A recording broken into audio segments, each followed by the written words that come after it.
In this video, I want to give you a brief overview of what a kill team narrative campaign is, and then teach you everything you need to know to play. This is assuming you know the basic kill team rules. This video is just teaching you how to take those rules and apply them to a narrative setting. So in Kill Team, a narrative game means that instead of each game being its own separate battle, where every match is unrelated, it means models of your kill team are actually the same team from match to match. As they fight, they will gain equipment, improve their operating base, gain experience and skills. They may get long-term injuries and potentially even get killed. It's a fun way to give your team more personality and create an ongoing story with your team. So that's the brief overview of what a narrative campaign is, so let's look at how you actually play it. And if you want to follow along, I'll add all of the resources you need to play in the description, so feel free to check that out for all the forms and charts you need, and there'll be a download link as well. So the first step to starting a narrative campaign is setting up your data slate. This is similar to your normal battle roster, but there are some key differences. The data slate is where you track all of your key information for your team. The first step is you pick what faction you want to play, and we'll use greenskins as an example to fill out this data slate. Once you pick that, you form a legal kill team with it. So this isn't like the full 20-man roster. All you do is the minimum for a playable team. An example for greenskins is you could pick a boy fire team and a specialist fire team. So something like a boss knob for a leader, a gunner with a rocket launcher, and 4 boys, and then on the specialist, it would be like 4 burner boys. This is your initial pool of operatives you'll be playing with. Just remember that your list of operatives will change throughout the campaign, but you'll always play with a legal kill team, and you can never have more than 20 operatives on your list at a time. So now let's fill in the rest of that data slate before we look at the individual data cards, which are the cards for the individual operatives. So now that you know your faction, you'll give them a name and you'll write your name on here. And then for the keywords, you'll basically write whatever sub-faction they are. For example, if we had clan rules, you could fill in Evil Sons. Or for Space Marines, you'd use Death Watch or another chapter when we actually get rules for them. This will probably play in later if we ever actually get sub-faction rules. For the next part of this, with the base of operations, history, and hurts, those are all fluff, so fill in whatever you think would be fitting for your team, or just something funny if you want. You start with 4 requisition points, also called RP, and an asset capacity of 2. You don't need to fill this out yet, but you will be choosing a Spec Op for your Spec Ops log. Everything else is blank for right now. Now let's look at your data cards for your operatives. You will simply name that operative, write in what type it is, for example, boy or boy gunner, and then in your notes you can write what war gear they have. Everything else will be left blank unless you want to write 0 experience and want to mark that they are the lowest level. But that's not really relevant until they start getting levels and experience.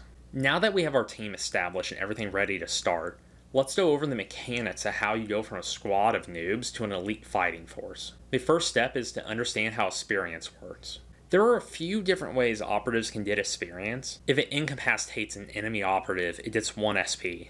If it completes a mission action or earns you VP for controlling an objective marker, it gets 1 SP. And if you score points for attack ops, you pick one of your models that helped achieve it, and they get an experience. As you play throughout the battle, keep track of which operative gains SP, so you can add them all up and apply them after the match is over. The reason you care about SP is that it affects what rank your operative is. So the higher the rank, the more special abilities your operative will have. These abilities are through a system called Battle Honors. You'll choose one specialist from either Combat, Staunch, Marksman, or Scout once the operative has a veteran rank, and that will determine what bonuses it can get. Each of the different specialisms has a different set of battle honors, and every time your operative ranks up, it will get another one from that specialty. You can either roll for them or choose one. I just mark on your data sheet if you're rolling or choosing and stay consistent. Battle honors can't be picked twice for the same operative, and if you're rolling, simply roll again until you get one that the operative doesn't have yet. So the combat specialist is the melee powerhouse. It's all based around getting in and fighting up close. Staunch is going to be the tank, and it can give you stuff like more wounds, ignoring AP, or even a 5-up feel no pain. Marksmen are exactly what you would expect with range attack bonuses.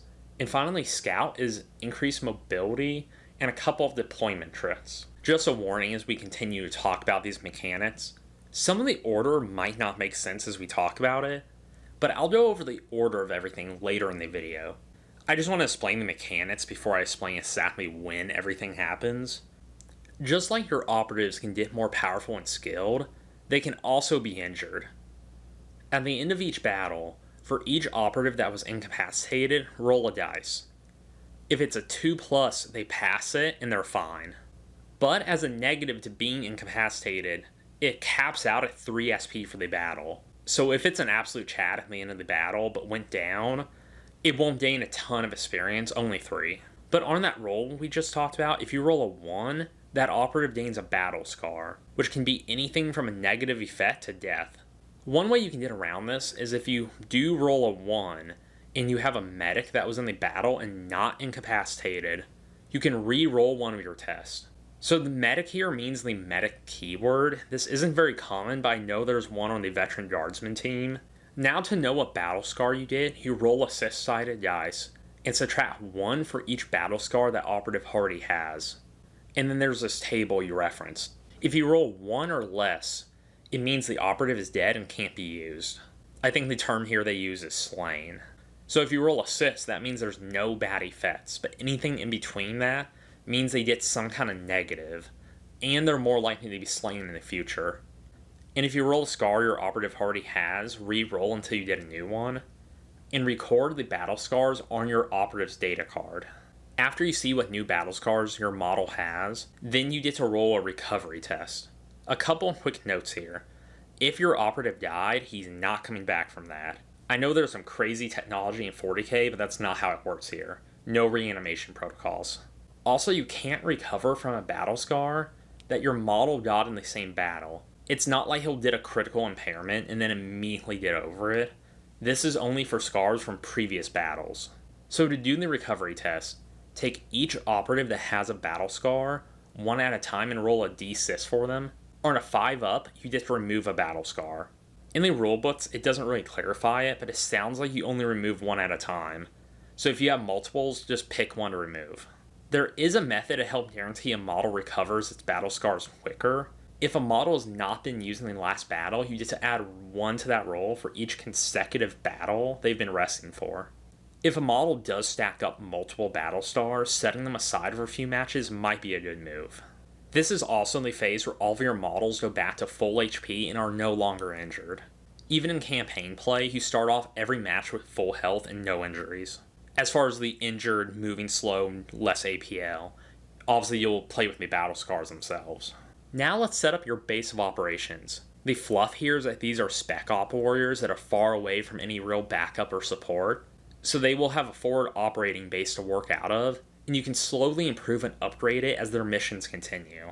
When you first start off, the base provides no bonus other than a place to rest. An important part of your base is your stash. One thing that's different in narrative play is you start off with no equipment. So as you get RP, you can use it to buy equipment, and you'll store it here. Make sure to record it on your base datasheet, and always track how many of each piece you have. So if you bought multiple of the same piece of equipment, you want to know that. You can also get rare equipment, which can be pretty powerful. It's typically earned through completing your Spec Op missions, and they're a buff to pre-existing weapons, so they're like attachments. There are 2 tables to look at, which are ranged and melee, and they will all use 2 equipment points when you're choosing what equipment to run, but they're really powerful. For example, you can give a melee weapon stun or lethal 5-up. On some weapons, that can be insane. For these tables, you can either roll to see which one you get, or just pick one yourself. And like I said before, I would just choose for your narrative campaign if you're rolling or choosing, just to stay consistent. So you can only have each rare equipment once, and each weapon can only have 1 attachment to it at a time. You can attach it to the weapon when you are picking out the rest of your equipment before a battle, so it happens in the same phase. So that covers the stash. So let's look at strategic assets in your base. These are bonuses you get for having a better base of operations. They can give you bonuses like what you normally have in the scouting phase, or giving you stuff like 1 free tac op per game. You'll get these by spending RP during your campaign, but there are limits to how many you can have. You start off with a limit of 2, but you can use points to increase it to 5. Before or after a game, you can remove them for free to make room for a different one, so when you pick your first 5, you're not stuck with them. And if you would get any bonus that would let you go above 5, You can instead use Asset Acquired Requisition for free. This basically means remove one and choose something else if you want to. A final note here is you can only have one of each at a time, so you can't stack up 5 of the free TAC Ops ones and just never pay for a TAC Ops. Now let's go over how you actually get all of this equipment, these assets, and the new operatives. And this is done by spending Requisition Points, also known as RP. Like I said earlier, you start off with 4, and you'll earn 1 each time you complete a match. But there is a max of 5, so you'll want to track that, and you can't just hoard them up. Each bonus will tell you when they can be purchased, and each one will tell you how much they cost. The ones in the core rulebook all cost 1, but they might add more later, and there are some that will upgrade a particular operative. So when you upgrade them, make sure you record that on the operative's data card. I'll have a chart of all of these in the link in the description, and have some of them on the screen, but I'll go over a few of the major ones. Using RP is how you'll add operatives to your data slate, so you'll have them on your roster. Which it's important because if one of your operatives dies off, you have to be able to replace them. And you also want extra operatives so you can let some operatives rest in case they get battle scars. Using RP is also how you'll get equipment and strategic assets like we talked about earlier. And they can also affect your battle honors and can help you in the recovery phase. The last thing we need to talk about before we go into the order of everything is the Spec Ops. These are the ongoing missions you'll be taking place in, and can earn you extra bonuses and buffs to your team. This isn't the actual mission you pick before the game, where you both are going for the primary objectives and all of that. This is just ongoing stuff in the background you're trying to do. So each narrative kill team will have its own Spec Ops, and it doesn't have to be what your opponent is doing. So you'll select one when you first make your team, by marking it on your data slate. And it will have a couple of operations that have to be completed in order, and when you complete them all, you get your accommodations for doing so. Don't worry, if you realize your Spec Ops doesn't fit your team, you can abandon it at the end of any match, and then you select a new one. Anytime you complete one, you'll pick another one to follow up, but you can't pick the same Spec Ops in until you completed 2 other ones. These missions are the real goal of narrative matches. It gives you something else unique to go for, other than just getting kills and trying to win your current match. Now let's go to the order everything happens in. This happens after you made your team and you're ready to start your first match. The first 6 steps will just be picking what mission you are playing and setting up everything as normal. But step 7 is where you're selecting your kill team, which is where your narrative is different. Each player will add their total number of battle honors and strategic assets their team has, and the lesser player gets an advantage. So this is how they kind of balance everything out. For every 2 that are lower, they either get 1 extra CP or can add 2 equipment points. And this does stack. If one player has 2 battle honors and the other has 6 battle honors, the weaker player could get 2 CP or 4 equipment points. I would say if you're playing in someone that's not doing a Spec Ops campaign and just has a regular legal kill team, remember to check that they're okay with this, and if they are, assume they have 0 battle honors or strategic assets. Getting to stack up on equipment and CP should balance out a lot on the narrative buffs depending on what the team is. TAC Ops are selected the same way, and for step 9, remember you can only draw equipment from your base. The rest of these steps are normal until 14. Now when it comes to the end of the battle, it is recommended that you actually play the match out to the end. This gives each player a chance to get some extra SP and complete their actual Spec Op goals. It's also a critical time to protect your operatives or try to deny the enemy from getting SP if you just want to be a jerk about it. After the game is over and you determine a victor, the rest of the steps are narrative exclusive. First off, you take your Casualty Test, you update your experience, you perform recovery tests, and then you complete operations. And remember, if any operative gets enough SP to get a battle honor or bonus, give it to them now so they're ready for the next match. Remember to share this to any of your friends that you want to play Spec Ops with. Remember to like and subscribe, it really does help out the channel a lot, and I'll see you in my next video.